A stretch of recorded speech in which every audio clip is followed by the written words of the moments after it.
Hello, welcome to my channel. ഇന്ന് ഞാനിവിടെ സംസാരിക്കുന്നത് നമ്മുടെ ഇവിടെ UK-യിലുള്ള നേഴ്സസിൻ്റെ ഇപ്പോൾ നിലവിൽ ഇവിടെ ഉള്ളവർക്ക് കുറേ നേഴ്സസിന് വന്നിരിക്കുന്ന ഒരു പ്രോബ്ലമാണ്. അപ്പം നമുക്കറിയാം, ഒരു 4-5 വർഷമായിട്ട് ഒത്തിരി നേഴ്സസ് നമ്മുടെ കേരളത്തിൽ നിന്നും ഇന്ത്യയിൽ നിന്നും ഇങ്ങോട്ട് വന്നിട്ടുണ്ട്. അപ്പോൾ അവർ ധാരാളമായിട്ട് നേഴ്സസിനെ എടുക്കുന്നുണ്ടായിരുന്നു. അതായത് ഫ്രീ ആയിട്ട് NHSൻ്റെ ഡയറക്റ്റ് സെലക്ഷൻ ഉണ്ടായിട്ട് നാട്ടിൽ വന്ന് സെലക്ട് ചെയ്ത് എല്ലാ ചിലവുകളും NHS തന്നെ വഹിച്ച് ഒരു 5 പൈസ ചിലവില്ലാതെ ഇവിടെ ഒത്തിരി പേര് എത്തിയിട്ടുണ്ട്. അവരിവിടെ വരുമ്പോൾ അവർക്ക് താമസ സൗകര്യവും പിന്നെ അതുപോലെ തന്നെ ഓസ്കി വരെ ചെയ്യാനുള്ള പൈസ അവർക്ക് കിട്ടുമായിരുന്നു. അവർക്ക് ചിലവുകളൊന്നും ഇല്ലാതെ അങ്ങനെ വന്നിട്ടുള്ളവർക്കൊക്കെ അത് നല്ലൊരു ബെനിഫിറ്റാണ്.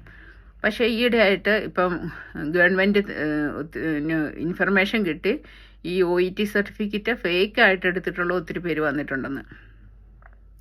അപ്പോൾ അങ്ങനെ ഫേക്കായിട്ട് എടുത്തിട്ടുള്ള ആൾക്കാരെ ഒത്തിരി പേര് ഗവൺമെൻറ് ഇപ്പം അത് കുറേ പേരെയൊക്കെ അവർ കണ്ടുപിടിച്ചെന്നാണ് ഫേക്കായിട്ടുള്ള അവരെല്ലാവരുടെയും ഈ അടുത്ത കാലത്ത് വന്നതുകൊണ്ട് എല്ലാം സർട്ടിഫിക്കറ്റൊക്കെ ചെക്ക് ചെയ്യാൻ തുടങ്ങിയിട്ടുണ്ട്. അപ്പോൾ കുറേ പേരെ അവർ കണ്ടുപിടിച്ചു.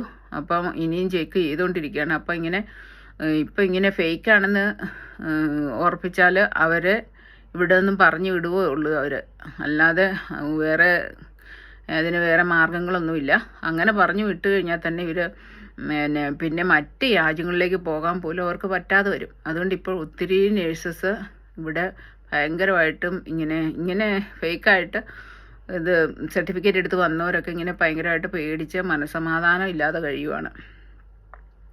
അപ്പം അങ്ങനെ ഇനിയിപ്പം നാട്ടിൽ നിന്ന് വരുന്നവരാണെങ്കിലും ഇനിയിപ്പം തൽക്കാലം ഇമിഗ്രേഷനൊക്കെ നിർത്തി വെച്ചിരിക്കുകയാണ്. എന്നാലും അവർ ഇലക്ഷനും കാര്യങ്ങളെല്ലാം കഴിഞ്ഞ് അതിൽ നിന്ന് ആവശ്യമാതെ അവർ തിരിച്ച് ഇത് നേഴ്സസിനെ എടുക്കാൻ തുടങ്ങും. കാരണം ഇവിടെ ഒത്തിരി വേക്കൻസി ഉണ്ട്. ഇവിടെ നിന്ന് ആൾക്കാരെ ട്രെയിൻ ചെയ്തെടുക്കുമെന്ന് പറഞ്ഞാൽ ഇവിടെ കണ്ടമാനം ആൾക്കാരൊന്നും നേഴ്സസിങ്ങിന് പോകുന്നവരില്ല. അപ്പോൾ അവർക്ക് എന്തായാലും സമീപ ഭാവിയിൽ തന്നെ ആവശ്യം വരും. അതുകൊണ്ട് നേഴ്സസിനെ ഇനിയും എടുക്കും. പക്ഷേ അതുകൊണ്ട് എല്ലാവരും ഭയങ്കര കെയർഫുള്ളായിരിക്കണം. ഒരു തരത്തിലുള്ള കൃത്രിമമായിട്ടുള്ള ഒരു കാര്യങ്ങൾക്കും പോകരുത്. ഫേക്കായിട്ടുള്ള ഒരു സർട്ടിഫിക്കറ്റ് ഉണ്ടാക്കോ ഒന്നും ചെയ്യാൻ പോകരുത്. പിന്നെ ഇവിടെ വന്ന് നമ്മൾ പേടിച്ച് ഇരിക്കണം. അവർ പിടിച്ചാൽ നമ്മളുടെ ജോലി നഷ്ടപ്പെടുകയും ചെയ്യും. ഈ മുടക്കിയ കാശെല്ലാം നഷ്ടത്തിലാകും, തിരിച്ചും പോകേണ്ടി വരും.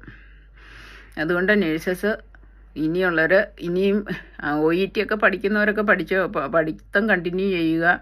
എന്നിട്ട് നന്നായിട്ട് പഠിച്ച് എക്സാം പാസ്സാകുക. ഒരു കുറച്ച് മാസം, ഒരു 5-6 മാസങ്ങൾക്കുള്ളിൽ തന്നെ അവർ വീണ്ടും ഇൻ്റർവ്യൂ കാര്യങ്ങളൊക്കെ ആയിട്ട് ഇമിഗ്രേഷൻ തുടങ്ങുമെന്നുള്ളതാണ് നമ്മുടെ ഒരു കണക്കുകൂട്ടൽ. അപ്പോൾ ഏതായാലും ഇവർക്ക് NHSലൊക്കെ ഭയങ്കര ഷോർട്ടേജാണ് സ്റ്റാഫിന് ഇപ്പോഴും. അതെ, NHSൽ പല ഹോസ്പിറ്റലുകളിലും വാർഡൊക്കെ റൺ ചെയ്യാനായിട്ട് ബുദ്ധിമുട്ടായിട്ടിരിക്കുകയാണ്.